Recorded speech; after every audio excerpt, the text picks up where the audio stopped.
Let's begin another panel number 4, gambling websites. Today's panel theme is, in my community, many neighbors are addicted in gambling websites and they have been losing everything. What now? Now we will have in our panel Dr. Julia Cury. She's an expert psychiatrist from the Federal University of Minas Gerais. She has an MA and PhD in molecular medicine. She's a member of the Brazilian Association of Psychiatry. She works in clinic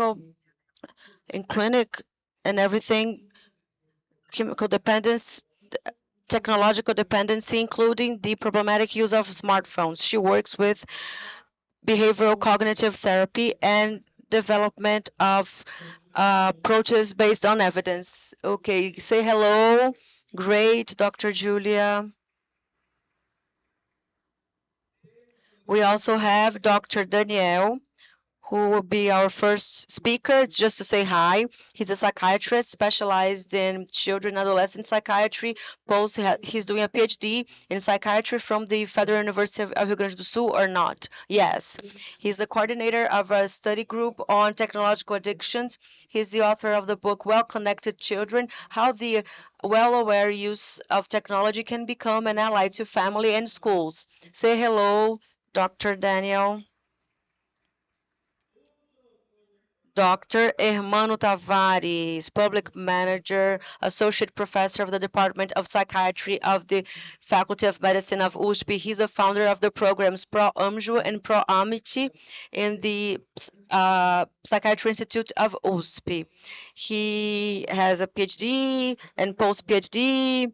He has been working for over 25 years in the study and treatment of non-chemical dependencies, such as excessive use of technology, electronic gambling, and bets.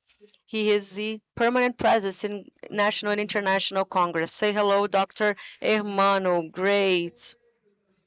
We also have M.A. Raquel Mesquita. She's a legislative consultant of the Federal Senate. She works in the economy nucleus as expert in microeconomic policies, and she's a professor of the economy department of the Brasilia University.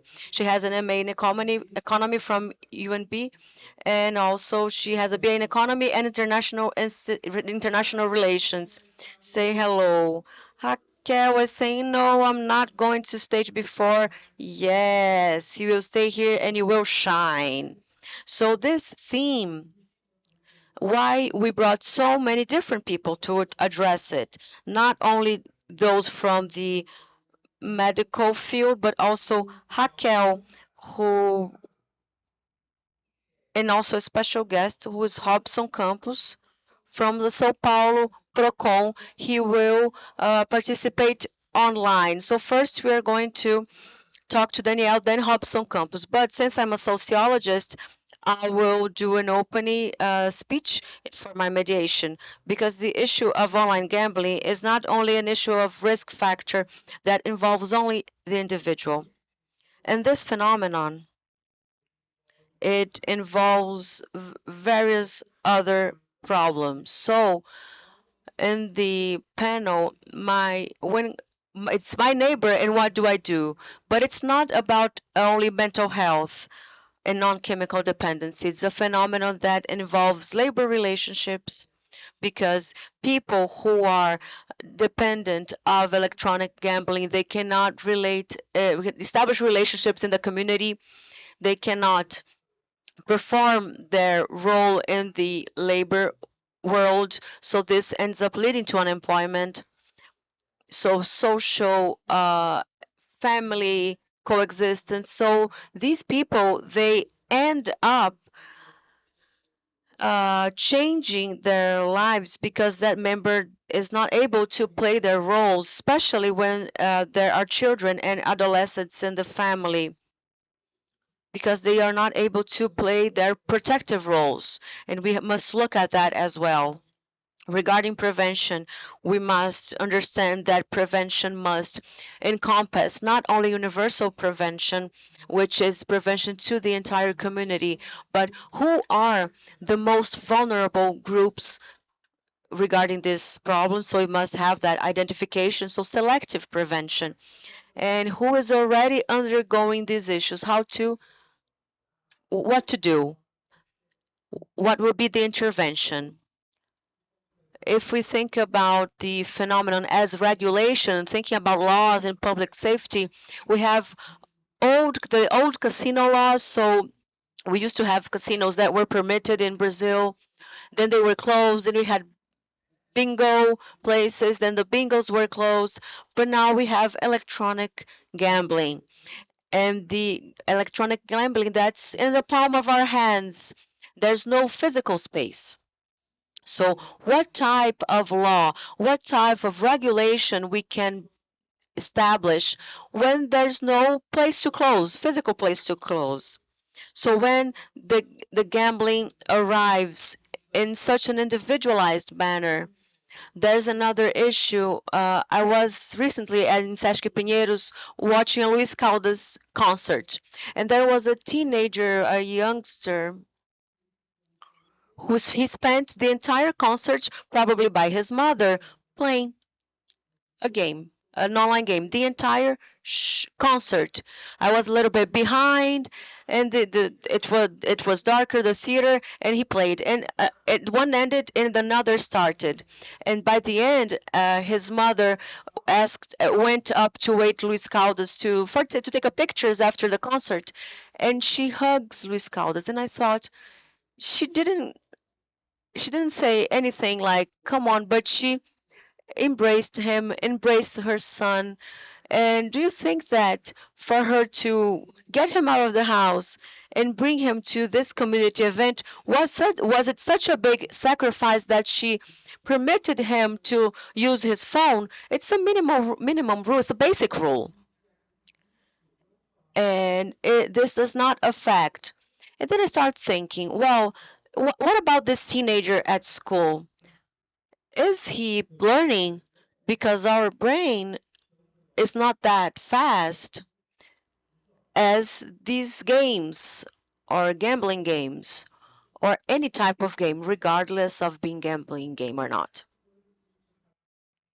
So we think about these things, and it's a phenomenon that is reaching the entire Brazil and the entire society because we all have mobile phones. So if that game, it used to be in a machine, and you could close that machine, whereas it used to be in a video game and you just took away the video game. Now, these games today are in a place where it is very difficult to control.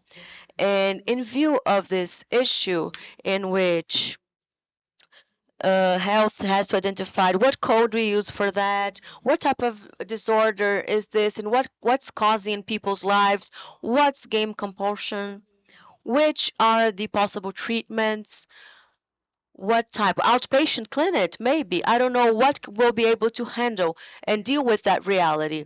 That's why we have this panel is here to shed light towards some paths, light that some researchers are trying to build to understand this phenomenon the best way possible. And for us as society and as creators of public policies and researchers, so that we are able to enter with a more broad gaze on that theme, overcoming overcoming what's usually thought about it and creating effective measures. So Daniel will begin today's panel. He will bring a panorama, an overview of studies on the theme.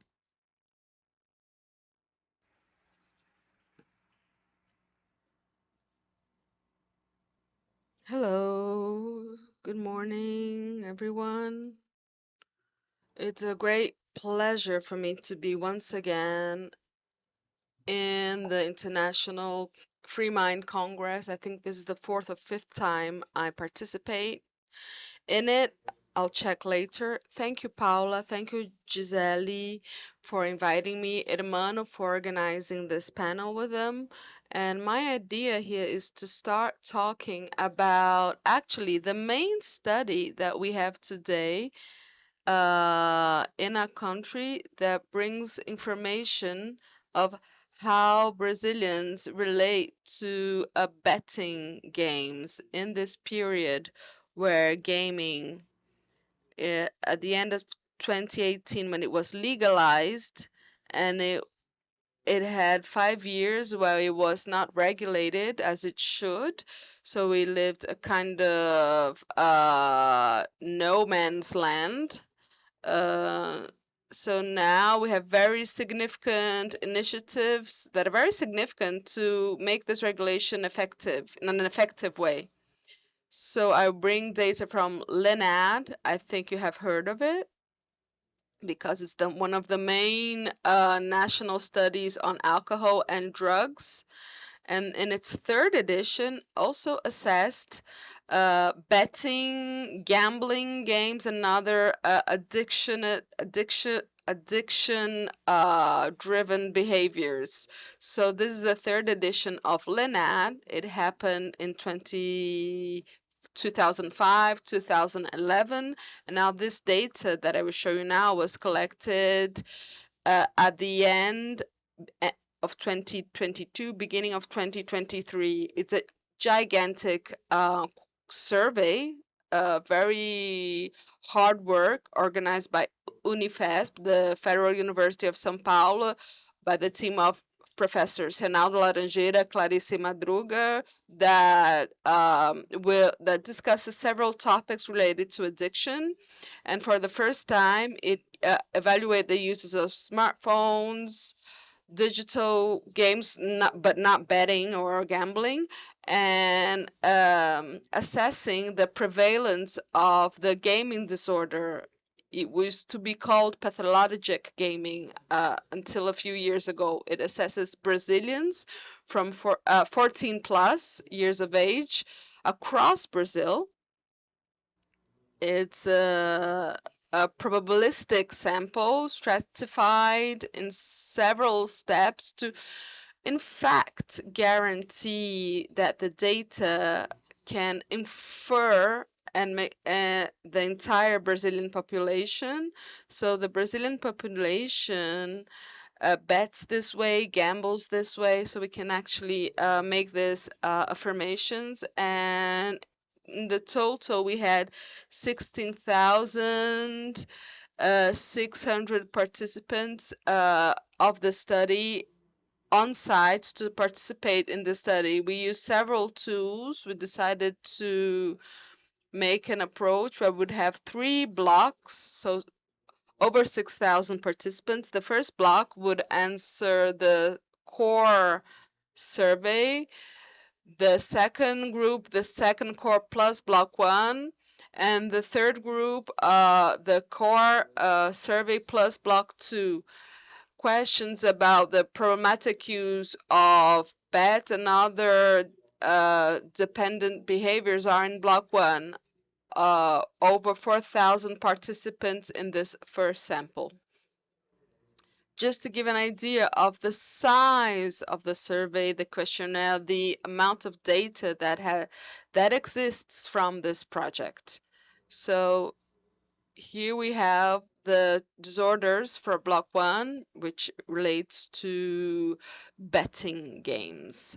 And to evaluate, assess the involvement, the engagement of population with betting and how problematic that was, we use this scale was used, which is called, they use the problem severity gambling index, which is one of the main scales used internationally in scientific literature, which is also being it has been adapted to Brazilian Portuguese, and it's being adapted regarding its psychometric properties, and it considers and classifies people in relation to bets and their levels of engagement. So the person may be a bettor that is a non-problematic bettor that does not respond positive to any of the items of the survey. The low risk better, that answers a positive for one or two symptoms.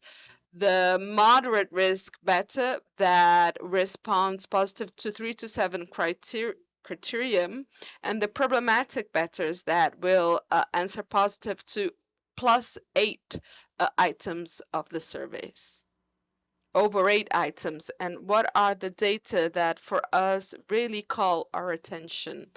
Well, 25% of Brazilians that participated in this survey said that they bet at least once in their lives. So 1/4 of a population has bet at least once in life, and 17.6% of people that were surveyed said they bet at least once the prior year, which means 28 million bettors. It's much greater than the population of several countries of the planet. So we have noted, by evaluating this, we note differences between men and women. Scientific literature has shown that men bet more than women, and men have more problems with betting than women. So here in our survey, men have bet more throughout their lives, and throughout the past year, they have bet more than women. Teenagers, despite gaming being forbidden for them, despite betting being forbidden for them. As I said, this data were collected at the end of 2022, beginning of 2023, when betting was legal, although not allowed for teenagers, but it was not regulated yet. So teenagers had free access to any type of gambling, online gambling. So here we can see that 14% of teenagers have said that they have bet in life, and 10% said that they bet the past year, remembering a behavior that at first is forbidden for them. So the lotteries were the main type of bet games, the main type of bet modality.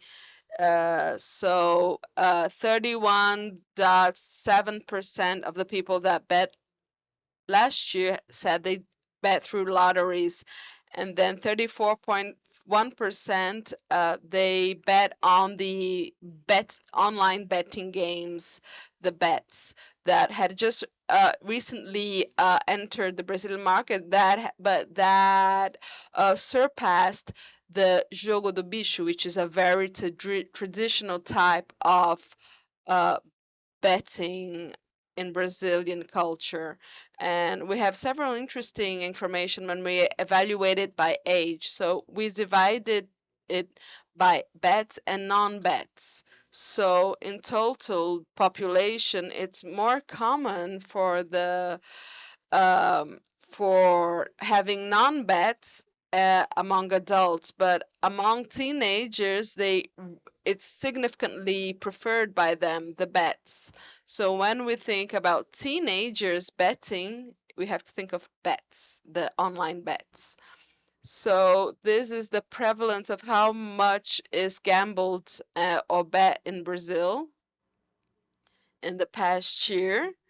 This is not the number of problems, okay? We're still talking about gambles that not necessarily are problematic. It's just people that gambled the past year. So we see there are more prevalence in the south region and the center region, south and center region of Brazil.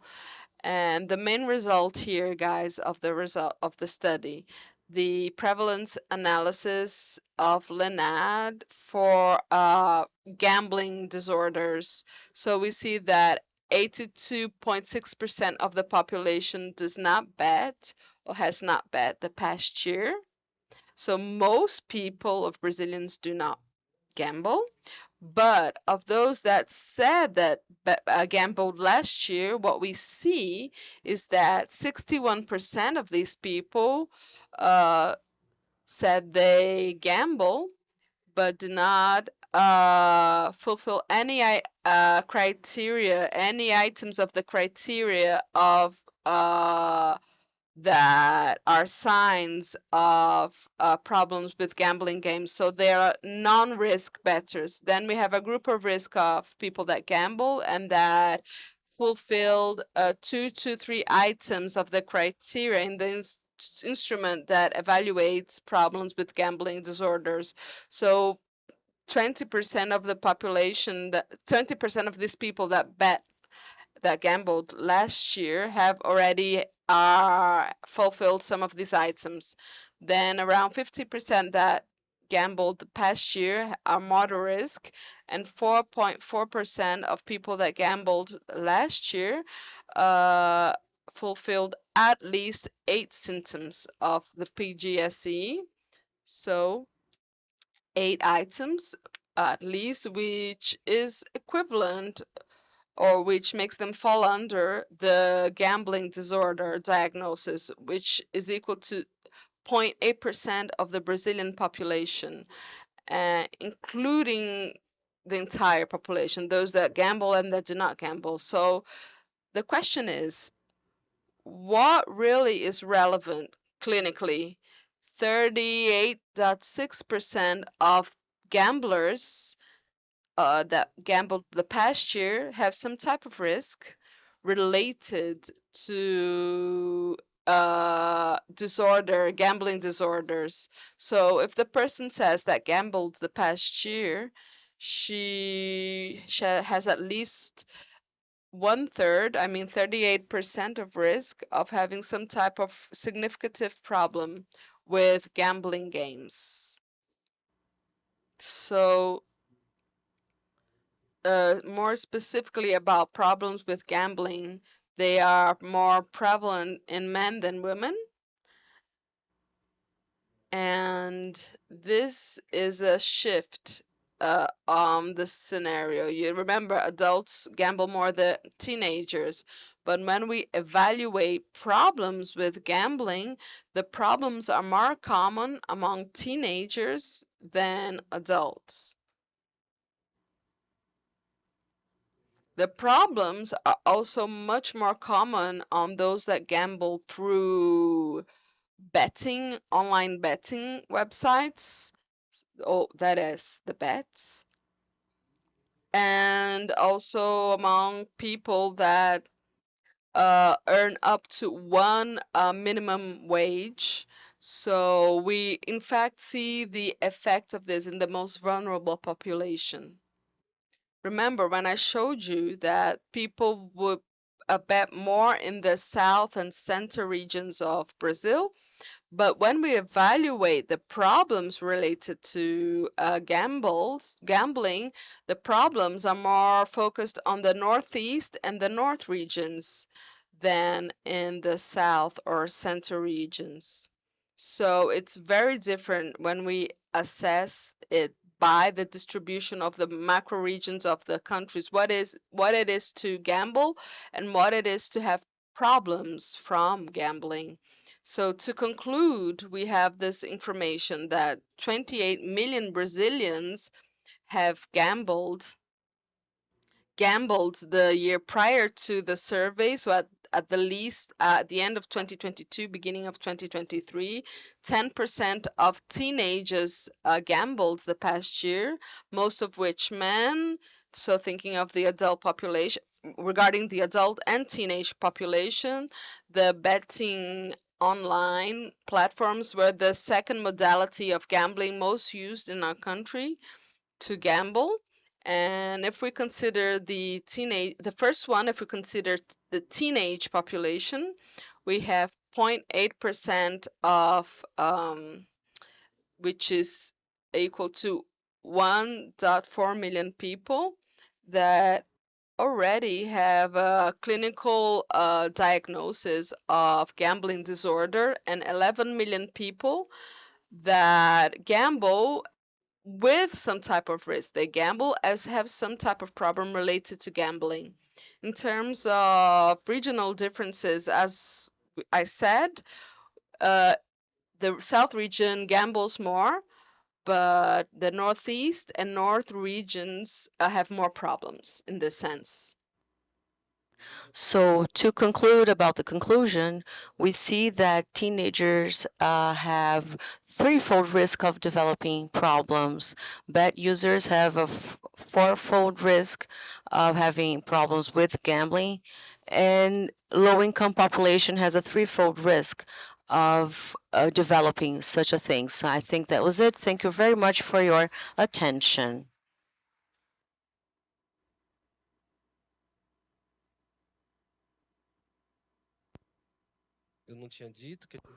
I didn't I say that we're going to work the code? Now the doctor talked about disorder due to gambling, and that and we have data here that contributes to better understand the theme. So people, you guys from who are sitting at the back, is Dr. Hobson Campos online? If he's not, we just proceed to another speaker. Will he join us through a video call, a conference call? Oh, he's here. Great, amazing. You are amazing. You are paying attention. Hello, good morning. Can you talk to us? Now you're here representing Procon São Paulo and addressing the gambling theme. You have the floor.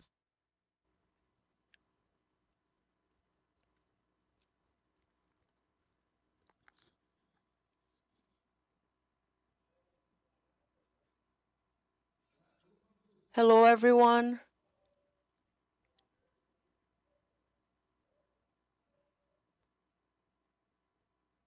Okay, thank you. Good morning, everyone. I'd like to thank for the invitation. It's an honor to be here and to address such a challenging and worrisome theme that involves public health and consumption relationships.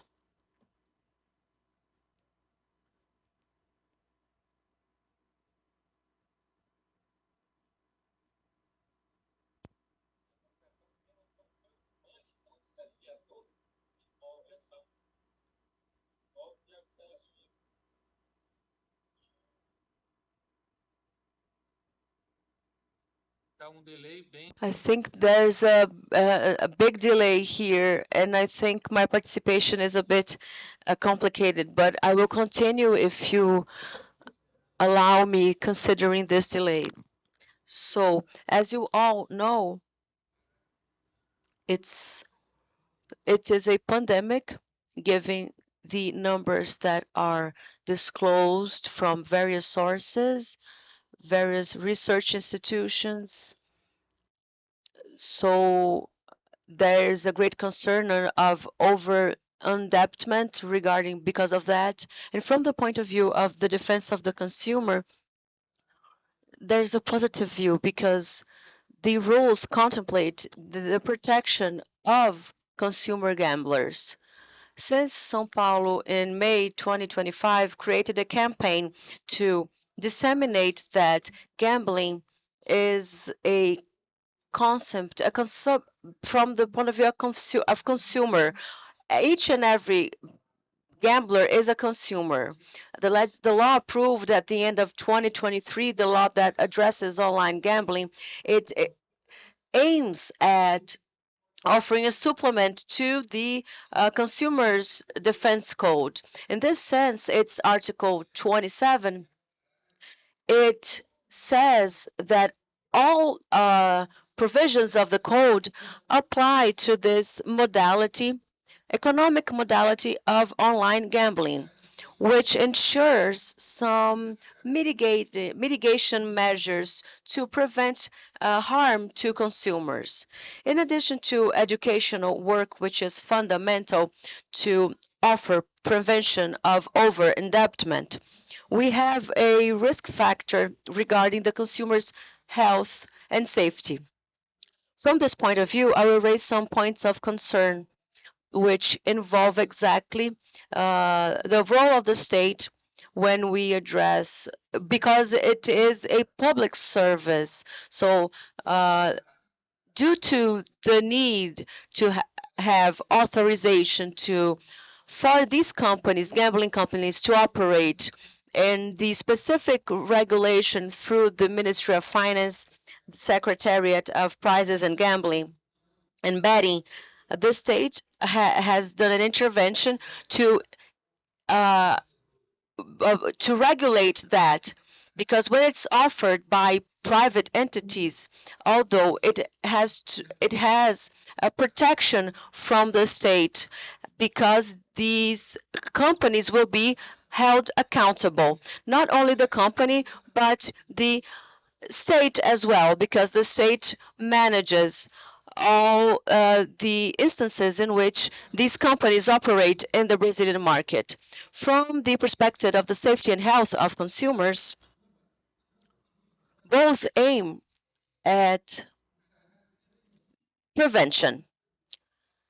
We have here a risk alert, which is provided for in the Ministry of Finance decision. In its Article 4, it clearly states that just like when we have access to online gaming regarding the risk of dependency and gambling disorders and etc. So this legal regime addresses prevention. So the Consumers Code, it has rules for prevention. And these pieces of information that are mandatory must be adequate and pervasive. Practical example. It's mandatory and it's necessary to inform that the game can cause indebtedness, that gambling can cause addiction. This information is essential and necessary and important and required, because they are considered a defectful service, uh, because they offer insufficient and inadequate information about these services. So these administrative sanctions on a case-by-case basis, and even omission of information that they pose a risk to consumers, they can be considered a crime according to the Consumers Code.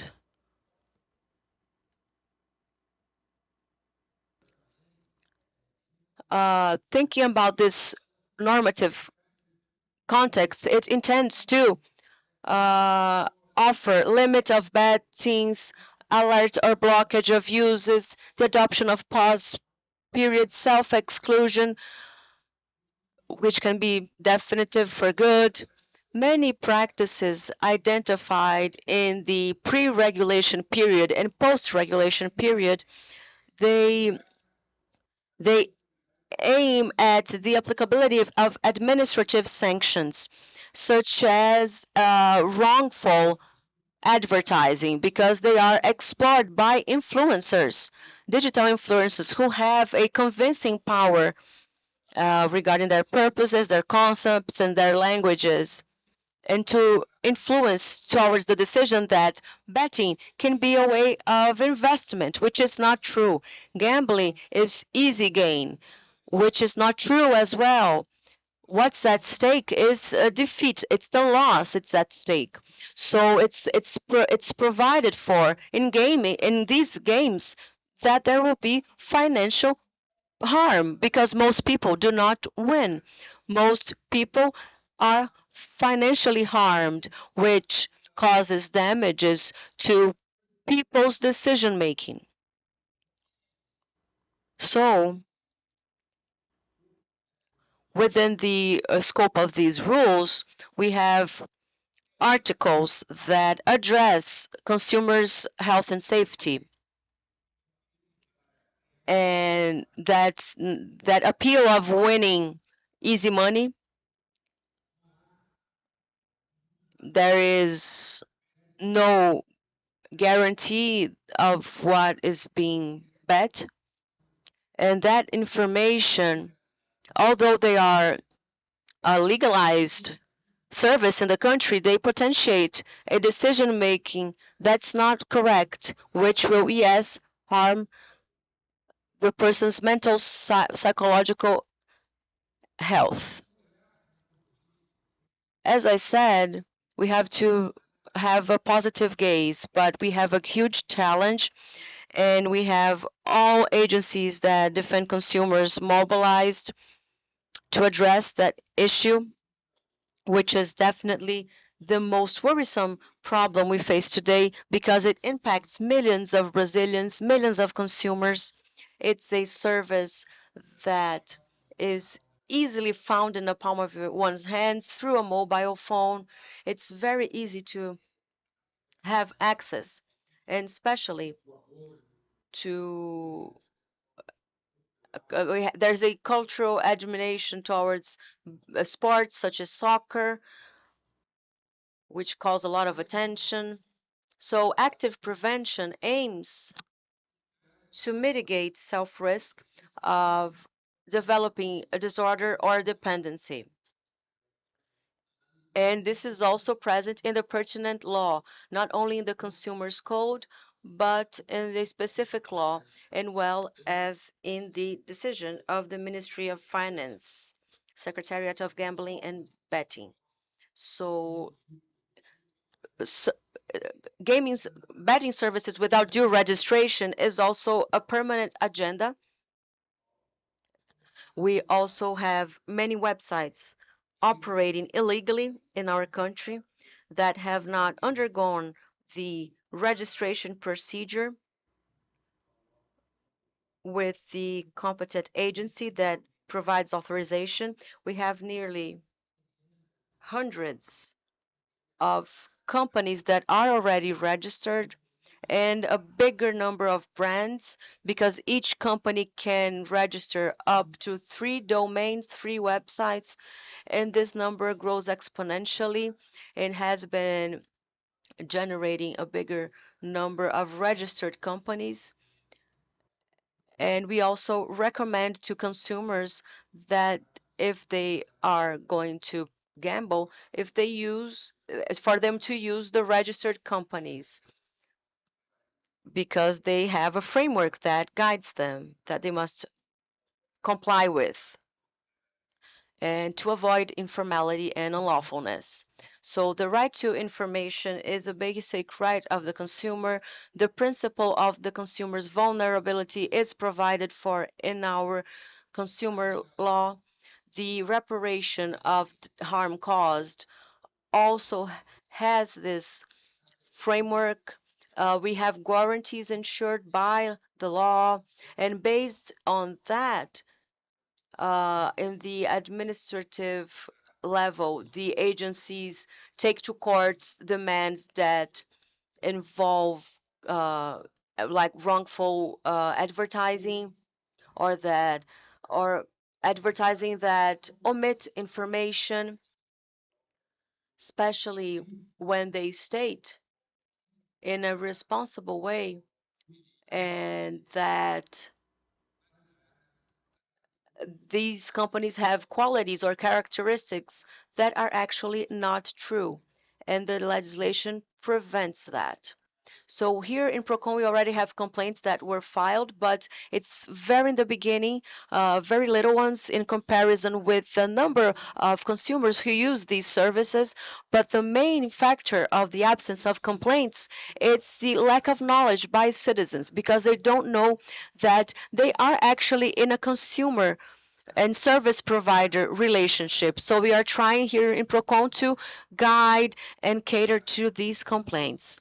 So the information may involve the possibility of exclusion of the platform. There are cases in which the request and the consumer stays for a while without receiving stimuli for the game, but after a while they start receiving credit for new gambling. We also have issues of abusive relationship in important clauses that are unproportionate in contracts, in the platform's contracts. We have situations in which the amounts that were won were not received, and we have complaints regarding the use of data. Recalling that the general law of data protection is also an instrument that in this market segment is very effective and relevant. Finally, preventive work is extremely essential. We are working here for us in São Paulo to have a nucleus of treatment and prevention of over-indebtment. We created a specific service that when the consumer complains and against the supplier so that we can have a quick and effective consolidation and differentiated consolidation, which will lead to a more assertive and effective action, especially collectively. So in this sense, we identify suppliers, we we identify the root causes of these problems, and obviously we we seek to solve individual issues, individual complaints, and we solve this when we help to mitigate this extreme worrisome scenario, which are cases that involve psychological and mental and financial health, but also the lives of consumers and gamblers. I'd like to thank you for your invite and for being here. I'm at your disposal, so I apologize due to this delay, and I hope I matched what you expected. Thank you.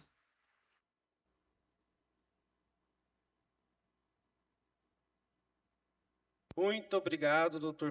Much, Dr. Hugo Campos. Your participation, Dr. Hobson Campos, your participation was excellent, and it's so enriching to listen to Procon talking and mentioning the laws. Thank you so much. It was brilliant, and you're able to tackle the technology problems of speaking online.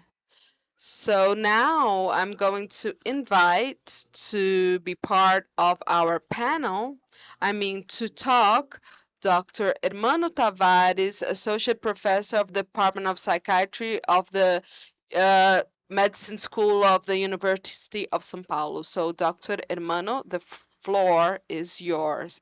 Hello. Hi, guys. So, to summarize everything that has been said so far, you saw that the issue of the gambling. I mean, Danny showed some details, but yesterday, Danny, Clarice mentioned one thing: the most common compulsion in our country, alcohol. Second place, gambling. It's surpassed tobacco. Wow.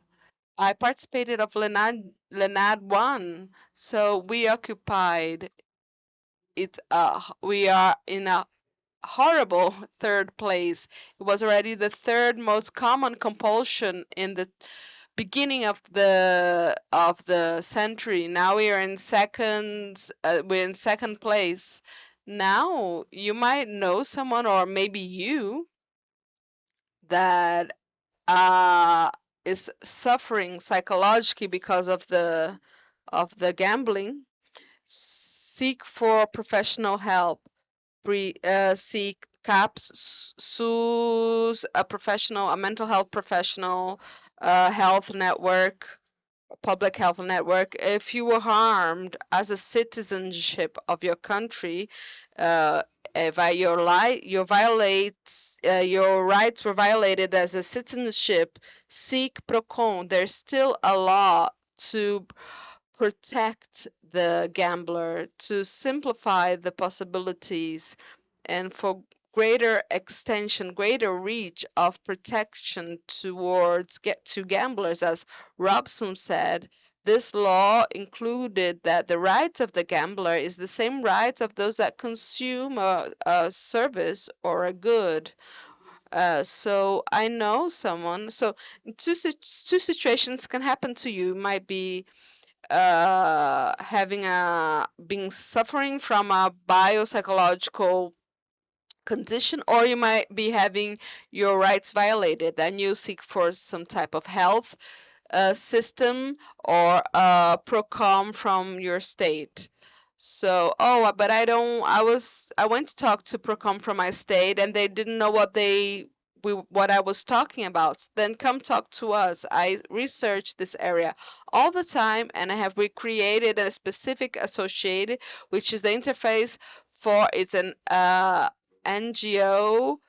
It's sold also so called everbank.org.br all together.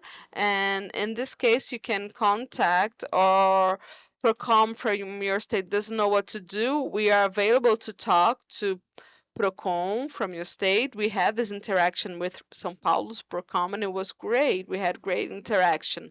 But that's the topic. So in my neighborhood, in my community, there are several people gambling and getting fucked. So sorry for the expression. So if you have a health problem, you seek the national public health system. If you have your rights violated, seek Procon. But why not anticipate the problem? That is what prevention is about. So my talk today is about prevention. And we cannot disassociate prevention from public policy. We need public policy. We are in a very unique situation today. Physical establishments are prohibited in Brazil, but since December 2018, betting online is legal. So this legalization came before the physical gambling, which I hope does not happen, and before regulation. So nearly 4 entire years, this company worked without any type of regulation, not even collecting taxes. And now they're trying to, to reach and get back what was lost. And unfortunately, it has been divulged and assimilated, but it represents what we call an oxymoron, a contradiction in itself, an oxymoron. So I went up by going up, I went down by going down, and I gambled irresponsibly. And gambling is playing with money. And my grandma would say, don't play with serious things. Money will not, take any type of bullshit. If you try to do that, it will run away. So there is no responsible gambling. Do you want to be responsible? Do not gamble. Maybe there's a gambling game with lower risk because risk will always happen. So you have low, medium, and high risk gambling games. So that's what we're going to talk about.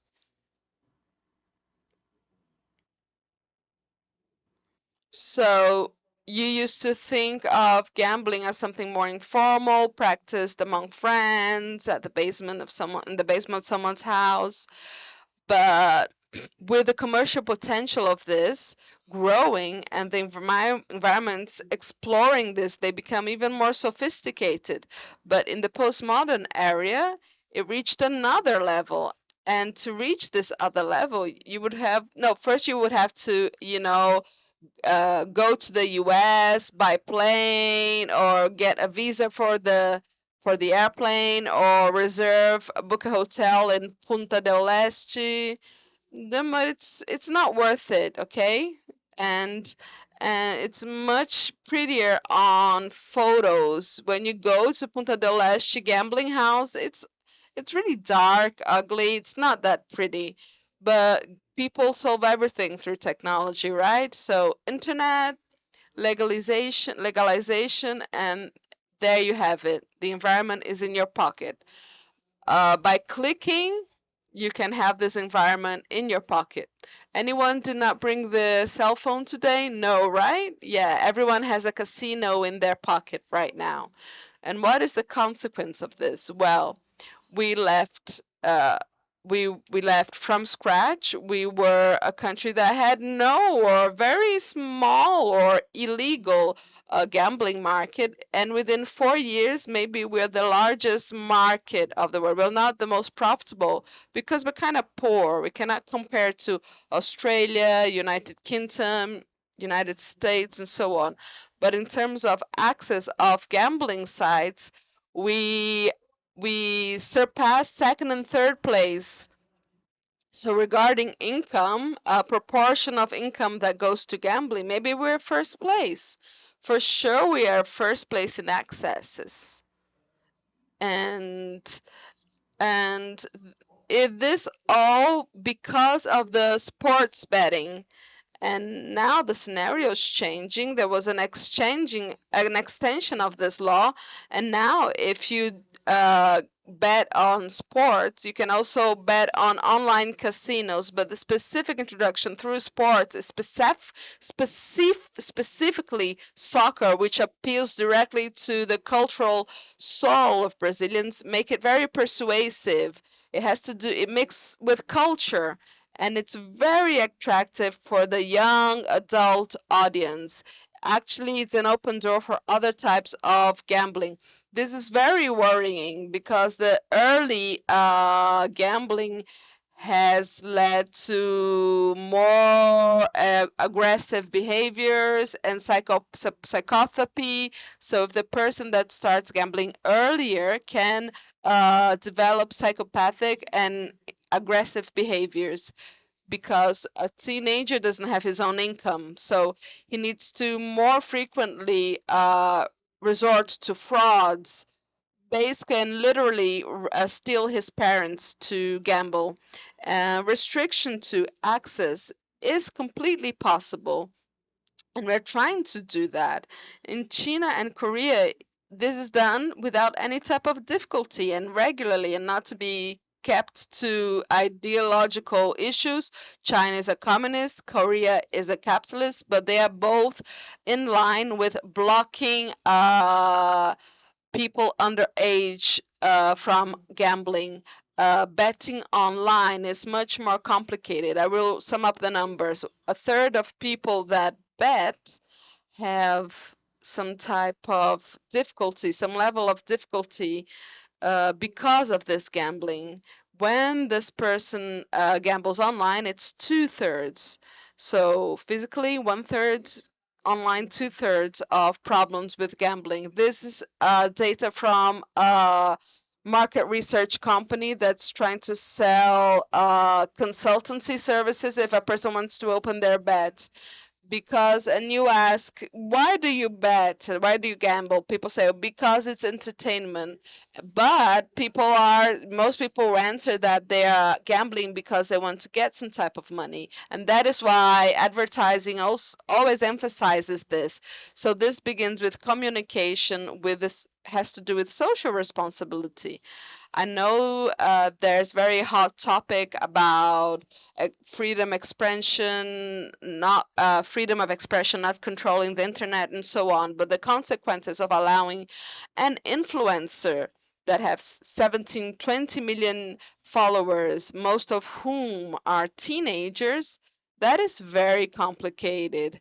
These idols, influencers, digital channels that have great penetration within the youth need to be need to be held accountable, because it's fraudulent communication to say that gambling can complement your income. Never. Gambling, they are set up so that the sum up of the awards never overpass the summatory of what or loss. Sometimes you might win, but the sum up of the little losses you have will surpass the little gains you had. So it will never be a complement to income. Not only it's that type of oxymoron, going up by going up, going down by going down. It's also a false information. So I give you all the information you need, and now it's your responsibility. You make the decision. If you want to gamble, you are informed. Now your responsibility. Yeah, okay. I'm talking to an audience that work with addictions, right? Your addictions are know that drugs are bad. But do they still make the best decisions? No. When the person's completely or partially affected, the possibility of making good decisions does not exist. So it has nothing to do being informed. It has to be with accessibility, structural characteristics of features of the games that will protect or favor the loss of control. In other words, regulation is fundamental, and the responsibility of the industry is a must. accountability is three-way: individual, state, not government, state, and the provider and the supplier. And it's within this perspective that I at the level of the gambler, two guidances for those that are not compromised. If you have a problem, then the indication is do not gamble. This is a study from Canada, my advisor, my PhD advisor at the beginning of the 2000s. Do not bet, do not gamble more than 1% of your income, no more than 4 days per month, and avoid gambling more than two different types of games. Those are all items of risk. Some extraordinary cautions. If you have some type of mental disorder, whichever it is, you have to be even more restrictive. So 0.5% of income twice a day and only one type of game. The faster games, which is like nickel hunting, they are more risky, and bets are entertainment and never investment. Do you want to know this website? I should have put it on the screen. It's called lowerriskgambling.com. Lower, LOWER, gambling, GAMBLING .com. You actually answer a small survey, and by answering it, it will give you a general recommendation guidance. We're working on creating something like that in Brazil. So about the preventive measures that Paulo glossed over. So we have the universal measures for everyone, the selective measures for those that have a specific type of risk, and we have the indicated and recommended interventions for those that have a level of suffering. So, called the 10 Commandments of Lower Risk Gambling in Brazil, or if you will, the basic measures for prevention. So, in the universal ones, it's every gambler must register with his taxpayer number. We know about the general law of data protection, but it's within these parameters, it's important to understand that it is for everyone, or at least per sampling, what an individual places at a website when he makes money available to have that service. This must be compared with his income statement, because if you go there and you spend 4 times more than your monthly income in in one game, in one night, you should be investigated, right? Um, because you are either laundering money, which is fraud, and you're going to talk to the federal police, etc., or you are clearly sick, and then you will have to talk with CAPS-AD, AD, right? Alcohol, drugs, and gambling. Alcohol, tobacco, gambling, and drugs, right? Because either you are committing fraud or you are ill. Another aspect, Paulo said, how can you close the service? You cannot close your mobile phone. You can block through IP and DNS. Well, you cannot do a PIX transaction before a certain hour for your own protection.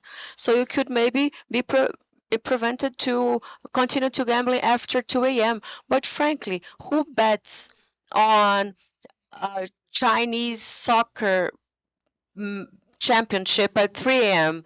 because I'm crazy about soccer? I think your problem is different.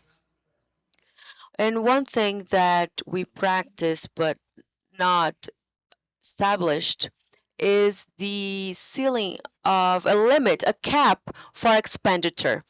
The person says, I'm willing to expend X money. Or maybe you can set a parameter per the person's income, because he cannot spend 30,000 in one night if his income is 5,000. So, oh, but this discourages gambling. But you know, gamblers actually prefer those websites that offer a cap. They usually say, oh, thank God that we're the option of self-limitation because I only spent 2,000, not my entire salary. So these are universal measures. The indicated measures are selective measures. In my opinion, they are prioritarily for teenagers. Veta publicidade, because they block advertising, the use of strict laws to prevent minors from gambling.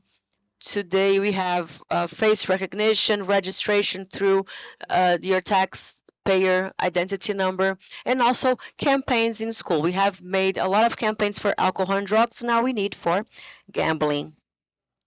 About the indicated ones, I will simplify due to time. Since the internet has caused all this problem because each one has a casino in one's pocket, internet will help us to solve the problem. Brazil is a huge country, possibly the largest coast of the world. The largest horizontal extension in Brazil is bigger than the distance between Brazil's tip to Europe. So I truly believe in the unified health system and CAPES, but these services based on physical structure will not be able to address everything. We must create an intervention method that includes tracking, self-testing, and referral of these people to a escalated level of online intervention that will be improved or incremented according to the severity of the case. So you can start with psychoeducation, then motivational intervention, then online therapy. More aspects. To be able to address all of that, we must create a national gambling agency. We have for electricity, for health, why not gambling? We, healthcare workers, researchers, we need that protection because a bet arrives. I will not name anyone, but over 20 bets looked for us only this year, saying, I want to hire you for me to draft my responsible gambling program. No, no way. I took 30 years to build a reputation and defend you and help you guys. I can lose that in 30 seconds through a a miscommunication. Now you have canceling culture, or maybe because someone says, "Who said that I can believe in you?" That bad company is paying you. So what happens? There must be a state agency that collects that money and then hires services through public calls. We need a new campaign. Whoever wants to propose, please go ahead. And whoever wants can make a proposal, and the best one will win. But at least you will have the state as middleman, and you are free of any pressure to be able to conduct your work. This agency, we hope that it will be a multidisciplinary one, not only considering not only health, but public administration like Hobson,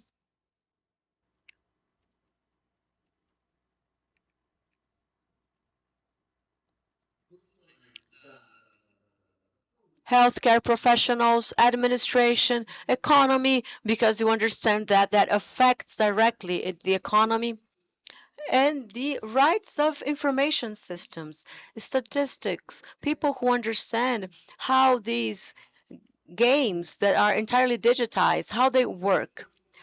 Other things are still missing, such as self-exclusion platforms. Up to now, by law, they were obliged to offer, but they were offering theirs. You are playing in a bet company. I want to stop.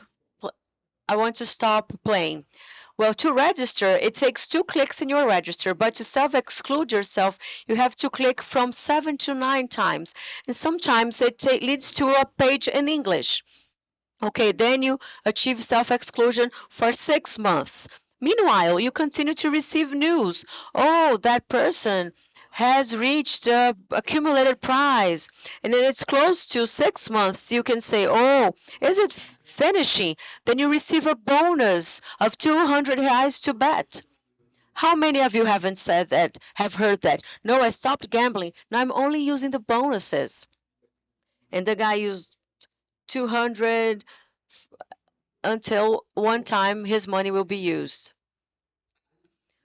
Well, everyone, we have repeatedly stated that, but do you know what you're saying? That self-exclusion is bad. Who does it? You are calling the fox to take care of the chicken. I have repeated that several times, and you cannot hear me repeat that anymore. And due to our campaign of people like Danielle and you guys in Viver Bem, the association Viver Bem, now it's a law. It was launched last week. There is a web link that your patient can access in the Ministry of Finance, and you go there and you request to be excluded from all regulated bets for good. Pay attention, tell your patients the regulated bets they start and end with .bet, bet.org. If they do not end with those two, they are not regulated and self-exclusion does not work. You have to uninstall the app. Well, a very quick merchandising. We have an impulse disorder course that we offer, and you have the QR code to associate yourself. If you don't have to live in São Paulo to take the course, but if you want to support our cause, 20 reais per month. You will also have the rights to visualize our videos, our weekly meetings, and receive updates on behavioral dependencies. Paulo, I had asked you to show those two web links very quickly. We were able to. Did Giselle send you the web link? Technicians? No. Yes. Yes, she did.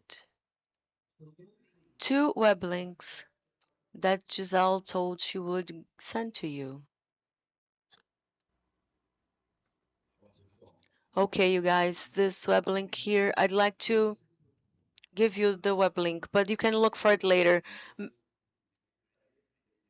Ministry of Finance, Secretariat of Bets and Gambling, and then you have the self-exclusion. You enter that link and then you can exclude yourself. And the other one is part of a campaign that we are at the forefront because we have been doing many actions with the Ministry of Health and Finance. It's a self-test. You can enter our website, the association Viver Bem, and you can ask the self-test. Can we take it? You click there. Okay. Are you in?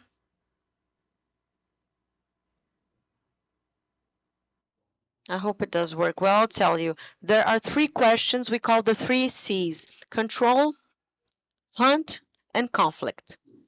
Control, first question. When you gamble, do you have issues to set limits to yourself, either regarding money or time? Second, when you are going to gamble or play, do you seek results and try to rebet to look for your lost money? Third, you will play or gamble, and you will use that as a way to deal with your conflicting emotions, such as anxiety. If you answered yes for at least one of these 3 questions, you have 97% of having a problematic relationship with gambling. Okay, so that's it. This is shown up at the end of your auto test, self-test. So we ask you to give minimum information about yourself. If you're a man, woman, if you understand yourself as a man or a woman, age, region of the country, type of gambling you usually play, online gambling, okay. Have you ever tried to reduce or stop? Put yes. Then you answer no in the other ones, no and no. Take a look. If you said yes for each one of them, there's a 4th yes that shows up saying, When you tried to stop, did you feel kind of bad? Were you like a bit restless? So if you answer yes for the 4C, you have 97% chance to develop gambling disorder. So pay attention, moderate, look for help, and etc. But fourth one is look for help now because you have a high risk illness, over 97% of comorbidities and 25% of attempting suicide. This is not it's not a play, it's not funny, and we have to take it seriously. Thank you very much. And I believe that you think that we're going to stop here. You are wrong. Now we will address how all of that occurs on the brain.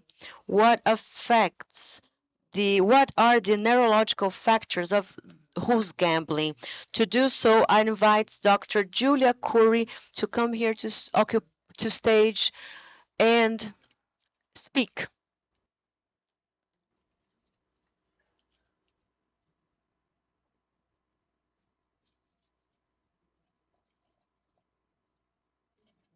Good morning. Thanks for the invite. It's a pleasure to be here with you. I will speak here, okay? But they haven't put up my slide yet.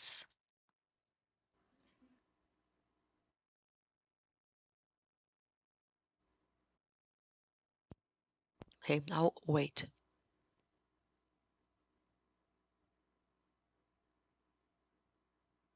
Refratário aqui. Pessoal.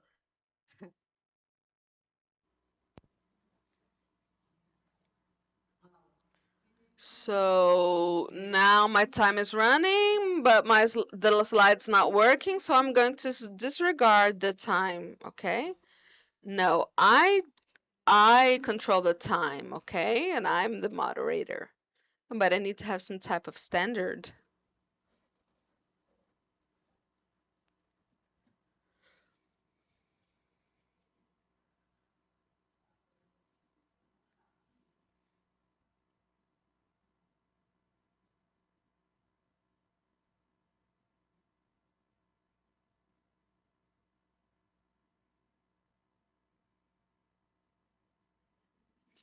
It didn't start from the beginning. We only have the next arrow, not the back arrow. Oh, I found it. Okay, finally.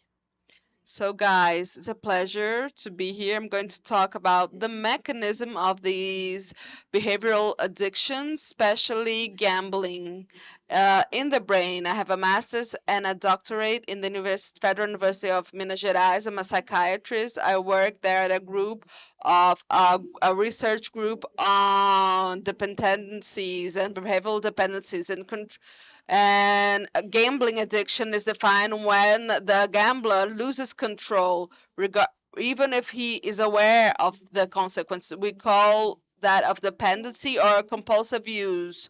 Gambling disorder is the only one behavioral disorder recognized by CMC, which is the diagnosis table that psychiatrists use to diagnose from all behavioral risks. So, for example, we have addictions to sex, food, shopping, but only the gambling disorder is the behavioral one that is recognized, but not internet online games, but gambling in general. Probably in the following classifications, we'll have this recognition.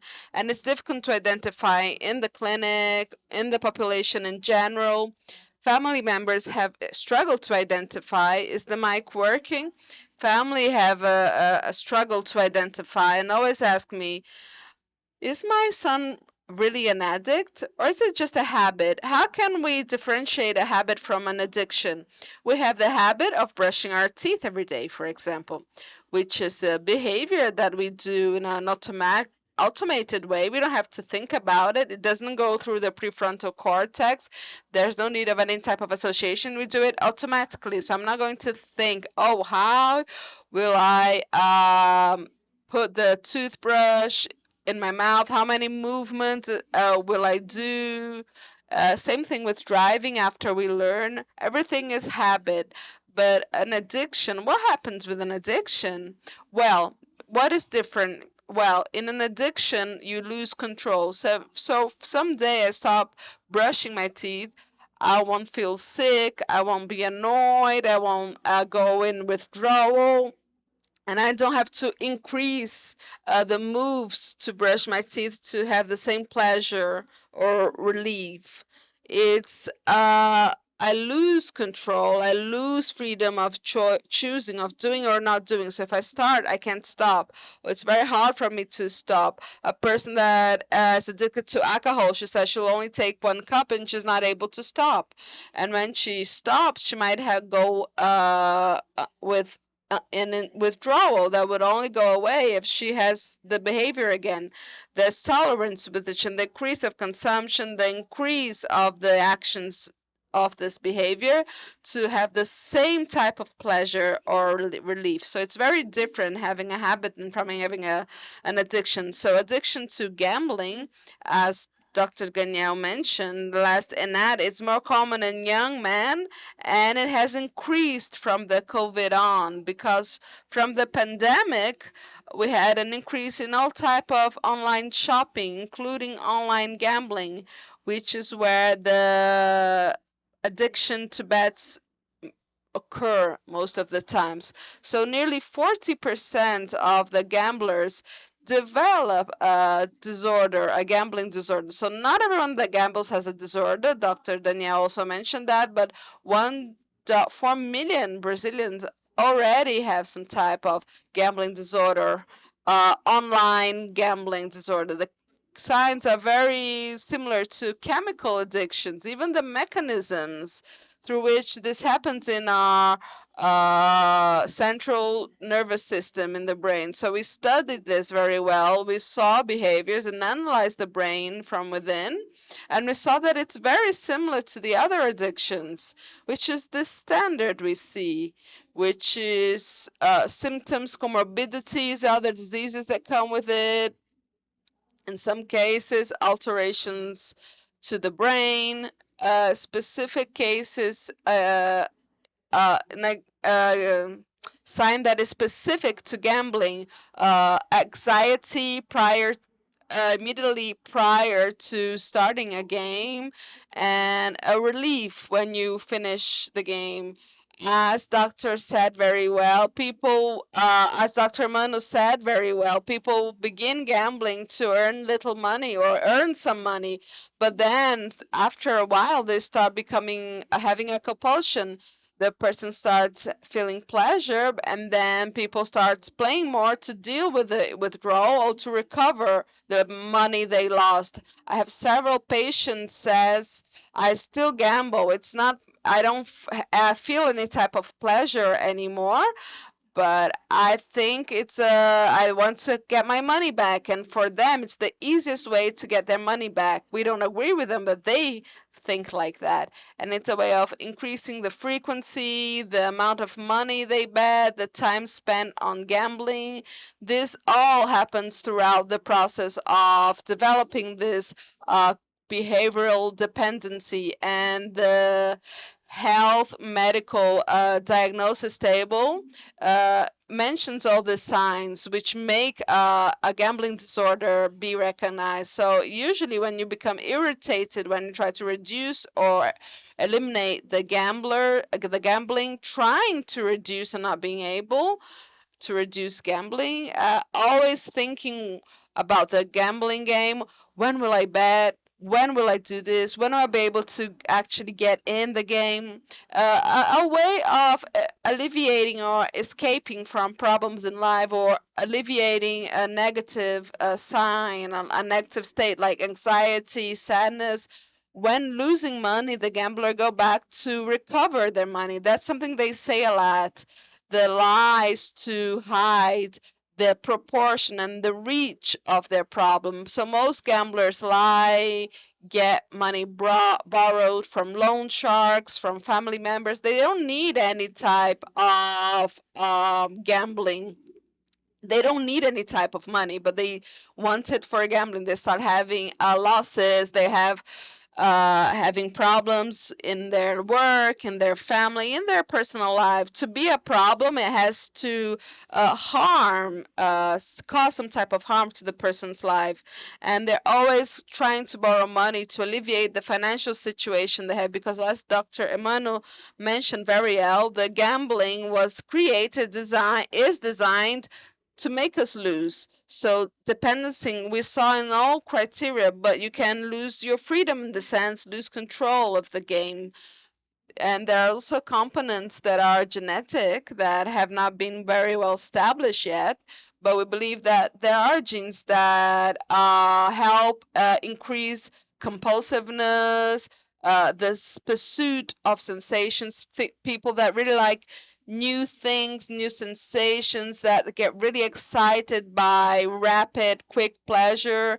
Then the environmental factors. If I have a cell phone, the doctors mentioned this very well. If it's very easy for me to access through my cell phone and it's difficult for me to get away from my cell phone, my likelihood of start gambling and then becoming a dependent gambler is greater. So higher impulsiveness, lower control, pursuit of sensations, and a reduction in control, because the prefrontal cortex, which is the region of our brain that controls our impulses, works in a more, doesn't perform so well, or is a bit slow, and this can contribute to begin and maintain the cycles of dependency.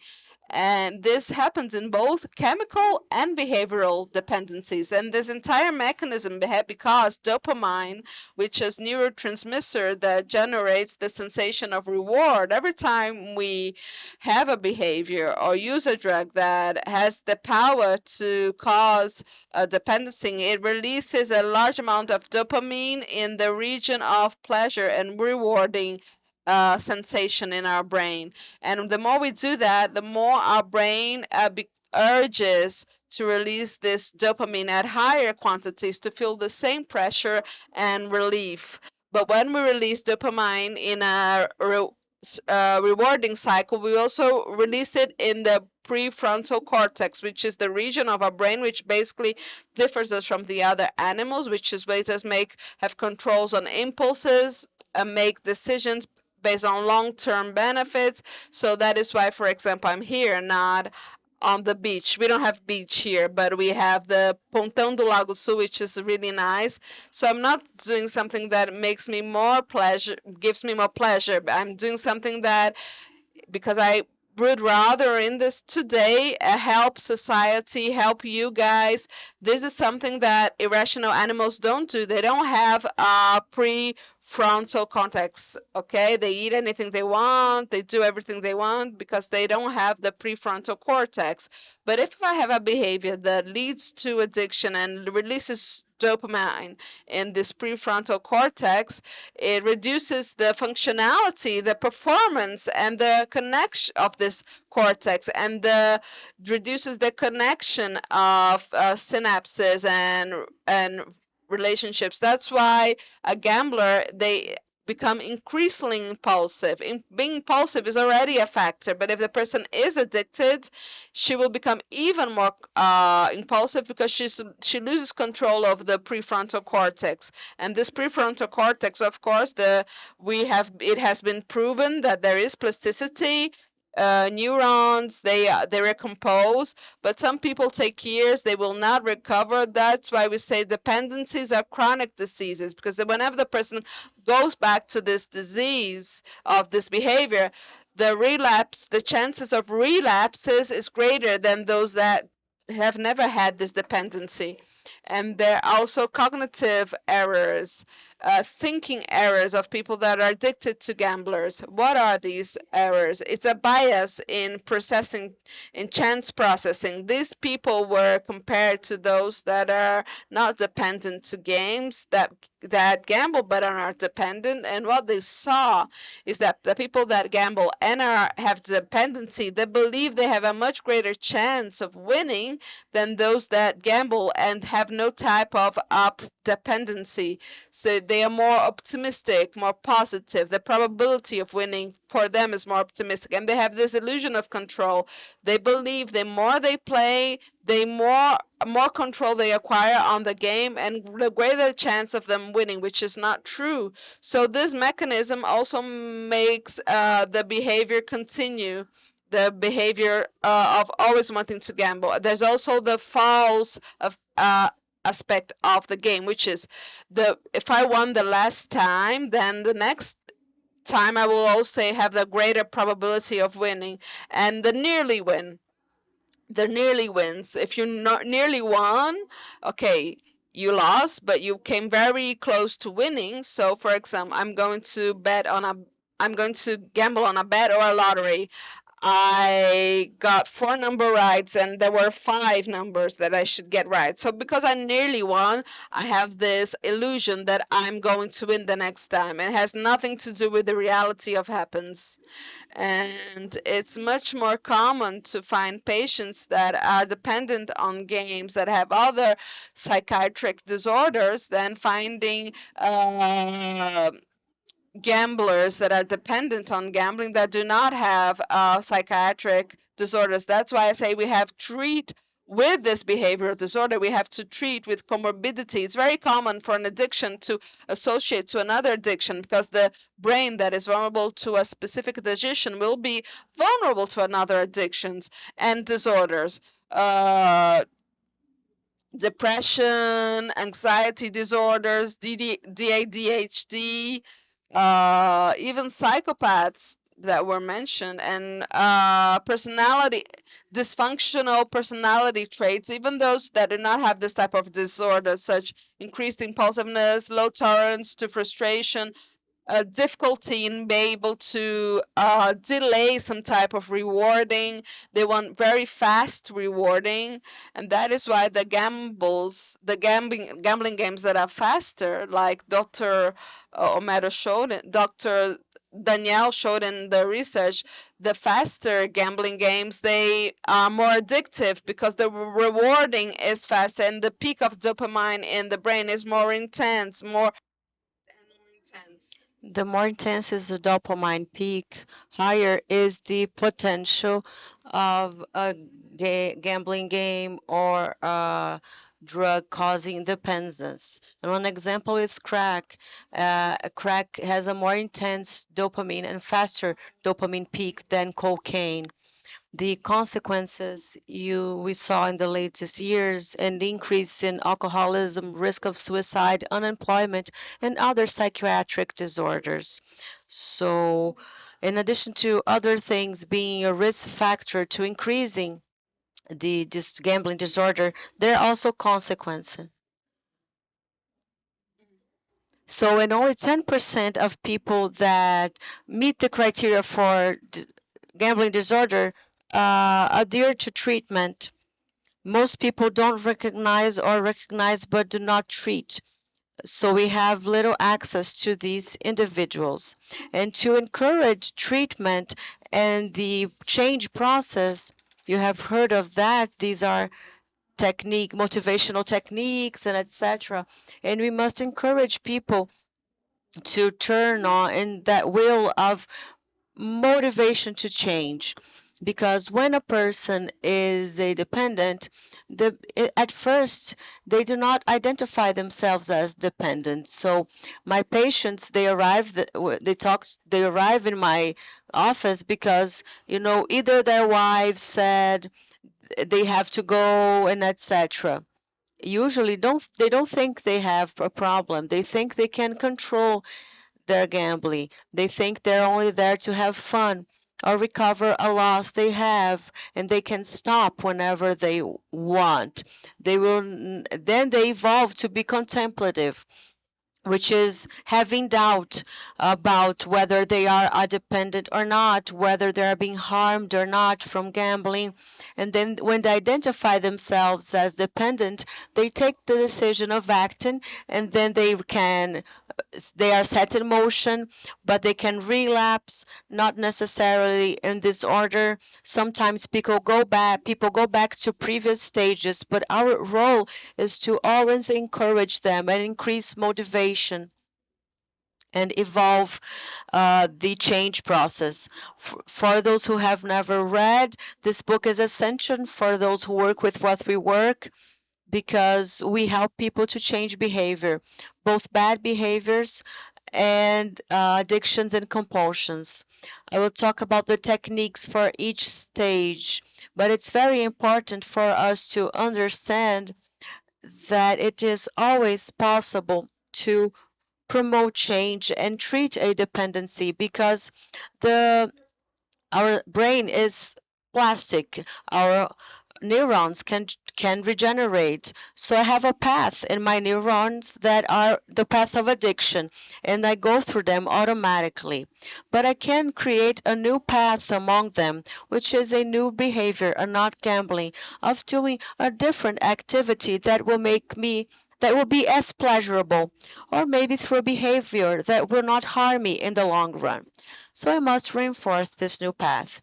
The more I follow this new path, the more I strengthen it and I weaken the previous path. Of course, the previous path will always exist in our brain, the dependence brain. That's why there's always the chance of relapse.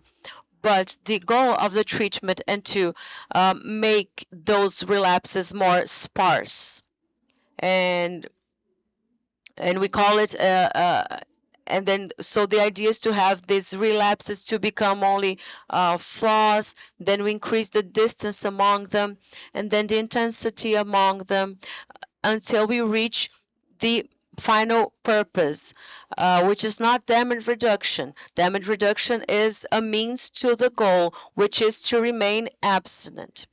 So whenever the person is pre-contemplative, offering information is crucial.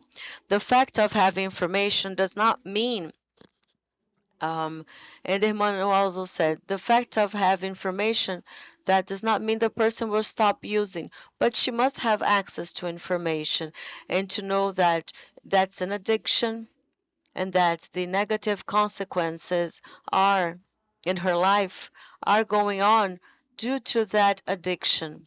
Sometimes she doesn't even make that relationship. And we as doctors, we encourage people to make that link. Maybe your marriage is not good because your gambling is contributing to you and your wife arguing. Yes, and they say that that's true. So then we increase the person's awareness that she is a dependent and that she's being harmed, so that she will become in contemplation, which is the doubt if she's addicted or not, if she wants to stop or not. After contemplation, we reinforce motivation so that the person starts to act, so that the person will want to change. So we strengthen the benefits the person will have if it follows a new path. And we ask the person to move away from triggers that may lead her to the previous path, which is the path of addiction. So it's important to block cell phones, to block apps, block bad websites. First, I ask the families to have control of all bank accounts so the patient receives their salary and transfer the salary to his mother or wife. And the approaches are done by a team that's a multidisciplinary team. We have therapies, we have support groups, we have Gamblers Anonymous, which is very nice. They have online and in-person meetings, external control mechanisms. There's even a way to put the mobile phone in black and white so the games are less attractive. So they decrease the chance of you becoming interested in the gambling. There is treatment with medication and also treats comorbidities. The medications we use the most are these ones. Of course, we analyze case by case. So we have different medication, modafinil, psychostimulators, especially for those who have ADHD. So depending on the comorbidity, we prescribe medicine. However, there's no medication approved like these ones for online gambling. So we just adapt what we previously we know for other dependencies, and we, per association, according to association, we treat gamblers. And evaluating comorbidity and motivation to stop gambling. So if the person uses the gambling for emotional regulation, we try to treat depression and anxiety disorder. When that person has the desire to immediate reward, self-impulsiveness, or wanting pleasure very fast, or start craving for gambling, we use a different medication. When the person is over impulsive, we use a typical antipsychotic because they reduce impulsiveness. When the person needs to reduce withdrawal syndrome, um, they gamble to reduce their withdrawal syndrome. To reduce, we prefer modafinil because these are medications that will release dopamine and decrease anxiety. So if you only treat the gambling disorder and not the other associated illnesses, I will reduce the chances of success. And what are the indicators of success, of unsuccess, of worse response to treatment? So people who have comorbidities, who spend a long time gambling, and when they have other family issues associated. And the therapeutic approaches under study: ketamine, which is used for depression, psilocybin, EMT, magnetic stimulation. We have been studying as future proposal to treat these dependencies. And the future perspective is bigger regulation, which is necessary, limit gambling, prohibition of these government benefits for these companies that promote gambling websites, and prohibiting advertisings and influencers on social media. That will also help us to control more the situation. That's it. Thank you very much.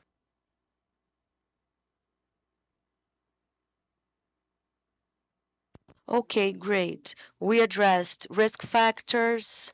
Remember that I said that was something that we needed to understand. So we addressed types of prevention, we addressed health issues, we addressed all that issue of compulsions, types of treatments, type of approaches, which are the indicators of these phenomenon in Brazil. But and then we talked a little bit about regulation with Procon's director, but I invite Raquel Mesquita to close our panel addressing regulation. A round of applause. Good morning, everyone. My name is Raquel. I'm a legislative consultant of the Federal Senate. I worked in the field of microeconomic economy policies. So we advise legislators because they address a series of themes. And the question is, who advises the advisors, the consultancy?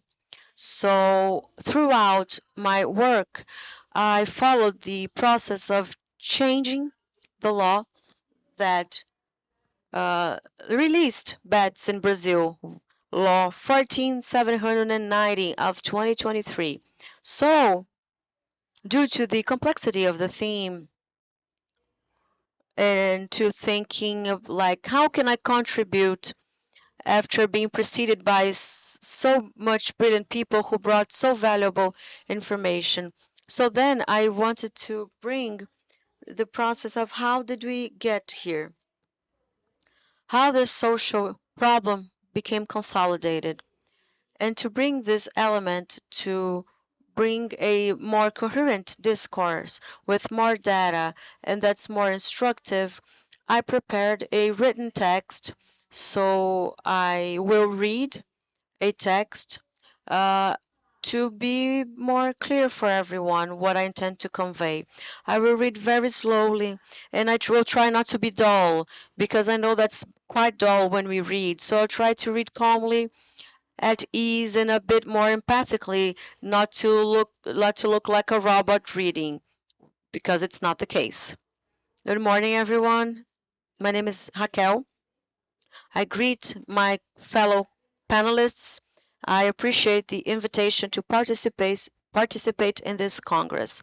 As a legislative consultant, I closely followed the process of legislative regulation of fixed quote lotteries, known as bets. So I will present the current regulation that allows us to see problems that arise and cause actually I'm sorry the cause the social problems addressed here in the panel. So to do that, we must resume the legal history of gambling in Brazil. Since the Dutra government, with Decree Law 9915 from 1946 that forbid casinos, all gambling are considered crimes in Brazil, except for lotteries authorized by public authorities, caixa lotteries. In addition to crimes, the law defines gambling such as games in which winning or losing depends solely or mainly on luck. In addition to horse race in unauthorized places and gambling over any sports competition. So decades went by until we got to 1993 when we published the Zico Law 8772, which authorized the return of the bingos as long as they were done by sports entities with the sole purpose of raising funds for sports in Brazil. So this was revoked by the Pelé Law from 1998, which allowed bingos in the entire national territory. However, the 98 law was short-lived because it lasted only 2 years. It was revoked in 2000 by Law 9981, known as Lei Maguila, which revoked definitely the authorizations for bingos to operate in the entire national territory. This legislative panorama of prohibiting gambling games lasted until 2018 because after an excuse for being a source of income for the recently created public security ministry, it became an actually legal. The Article 29 of the law that created this legality says the new modality lotteric. This is the original wording from 2018, the lottery modality, which talks about fixed quote gambling, talks about system of gambling related to real events of sports topics where you define at the moment of making the bet effective how much the gambler can gain by prognostic winning. That is why it's fixed quote. The gain is already defined when gambling. So at this first step, the bets applied only to sports events. Paragraph 3 of this Article 29 said that the Ministry of Finance would regulate up to in the period of 2 years the law, but this period ended in December 2022 and the regulation did not happen. In the first 4 years of this law being in force, there was a lack of regulation which made it possible of online gambling websites to spread throughout Brazil. And in this period, we had the pandemic of COVID-19, the social context that made it easier for the gambling sector to become very popular. And also, despite the lack of regulation, when a sector industry evolves without any type of regulation, interest groups are created that try to benefit from the status quo, making more difficult to create future standards and rules that are more strict. So preparing an anticipation within regulation in an infra-legal laws cannot get into so many details. So first you have the regulation at the level of the laws, and then you have regulation in infra-legal aspect, which are the ordinances of the Ministry of Finance. So to resume, to be thinking about infra-legal regulation, the government forward to the National Congress a decree to change this law of 2018. Unfortunately, we live a period of great tension between the branches of the republic, and decrees they elapse in the mixed composition committee. And so the decrees the government makes decrees so that they are immediately effective and sends it to the National Congress, bill with a similar wording, with urgent processing. In regarding this decree, this was the same thing. While the government created the decree, sent it to the Congress, the bill 3626 of July 2023 was also sent in the House of Representatives. This bill was approved to replace the law. So which says, as of the approval of a substitute decree, the wording can change completely and the bill can be completely different. And that's what happened. So the wording of the decree of the bill 3626 changed completely. Instead of being a project that modifies the first original law of 2018, it becomes the new core of the legal subsystem regarding fixed quote gambling. So to use our idea, we will cite the opinion. So we choose to implement this substitute bill to improve and broaden the regulatory framework of fixed quote gambling. So not only change the original law of 2018, the House of Representatives, the Federal House of Representatives, also approves a different and separate law.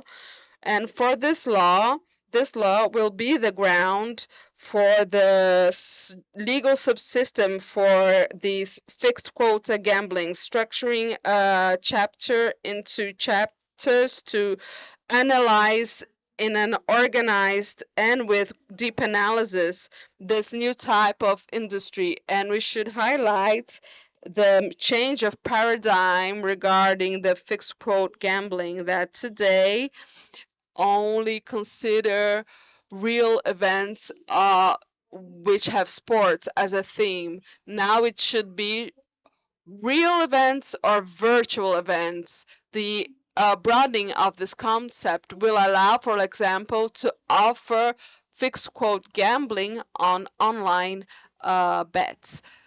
Then the bill, closing quotes, PL 3626 of 2023 was approved in the House of Representatives to substitute the original law. The problem with this is to authorize fixed quote gambling for random virtual gambling makes it easy to authorize sites it authorizes the functioning, the operation of gamblings that are very are harmful, and that are just fraudulent to cheat, to make the gambler always lose. And they also, because of that, approved an amendment 6.3, and then the bill, this was a complement to the bill. And within this new proposal, the federal senate was the reviser of it all. All the approved amendments should be also approved by the House of Representatives. It was rejected by the House of Representatives, 261 votes against and 120 votes for.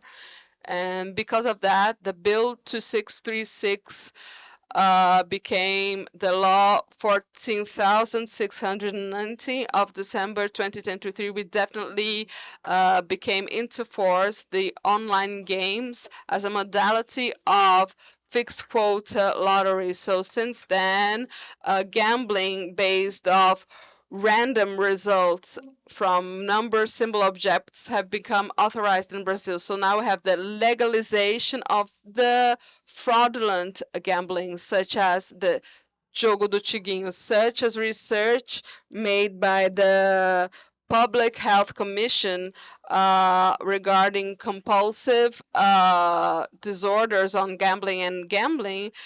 A significant amount of adults throughout the world gambled, and from this total, about 5.5% of women and only 0.9% women show some type of level of psychological disorder associated to gambling disorder, which is around 400, over 400 million people across the world.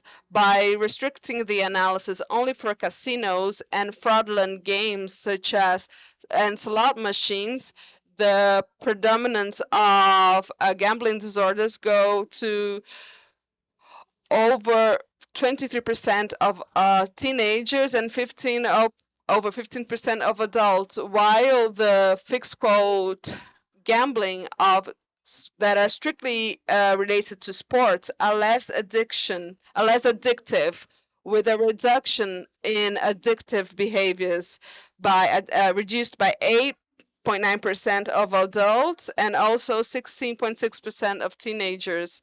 And since the regulation of the slot machine games, the Ministry of Health data have shown an increase in the number of patients that seek help regarding problems related to gambling disorders in CAPS.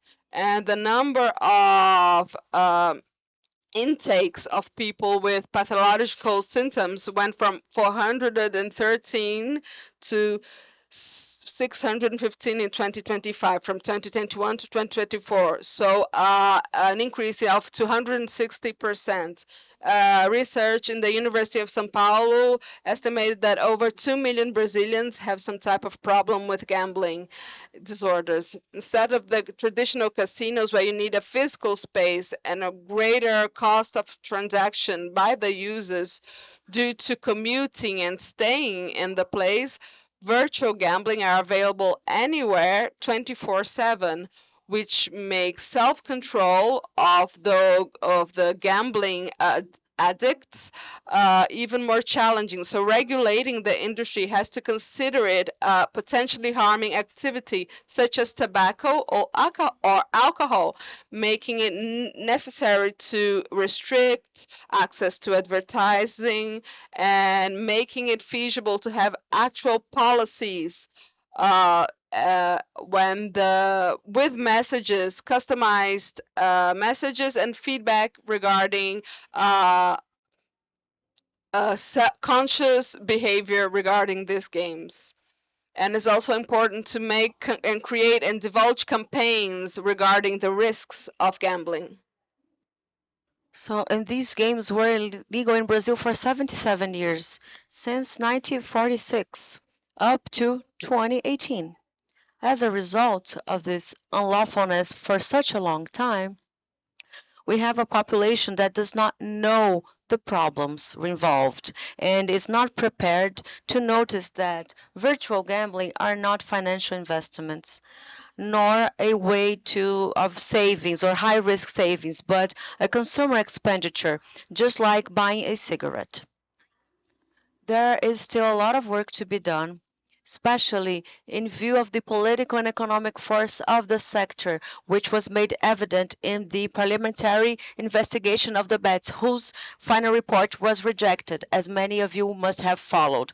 So be sure that the Gambling and Bets Secretariat is working tirelessly to have more strict rules, such as the Ordinance SPA number 1200 of 19 July 2024 and other following ordinances. On the legislative side, the challenge is to fight the consolidated economic interests, which will be successful if there is more popular people's pressure on the theme, because everybody is interested in a more strict law, whereas the harmful results are evident in society. As Paulo was saying, in his field of sociology, we also cite the power of organized minorities. Sometimes organized minorities have more political strength